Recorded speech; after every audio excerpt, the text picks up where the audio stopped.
Hello friends, இன்றைக்கி நம்ம சுவையான இட்லி பொடி எப்படி பண்ணலான்னு பார்க்கலாம். இட்லி, தோசைக்கு எல்லாமே சூப்பராக இருக்கும். ட்ரை பண்ணி பாருங்கள்.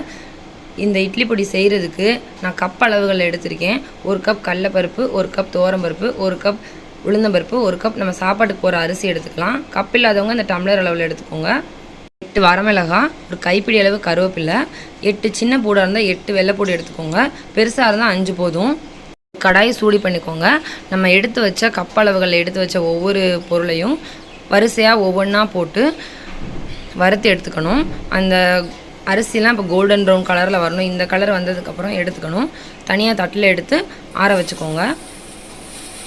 நல்லா ஆறுனதுக்கப்புறம் தான் இது எல்லாமே அரைக்கணும். இந்த மாதிரி ஒவ்வொன்றா கடலைப்பருப்பு, துவரம்பருப்பு, இந்த மாதிரி எல்லாமே நல்லா வறுத்து எடுத்துக்கோங்க.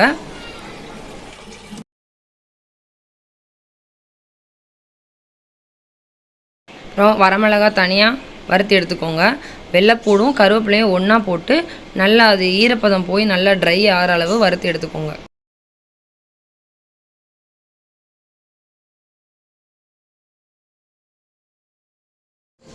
எல்லா பொருளையும் ஒரு மிக்ஸி ஜாரில் போட்டு கொரகொரப்பாக அரைச்சி எடுத்துக்கோங்க.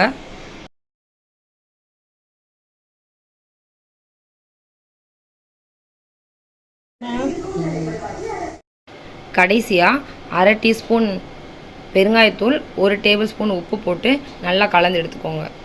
சுவையான இட்லி பொடி ரெடி ஆயிரும். ட்ரை பண்ணி பார்த்துட்டு கண்டிப்பாக கமெண்ட்டில் சொல்லுங்கள்.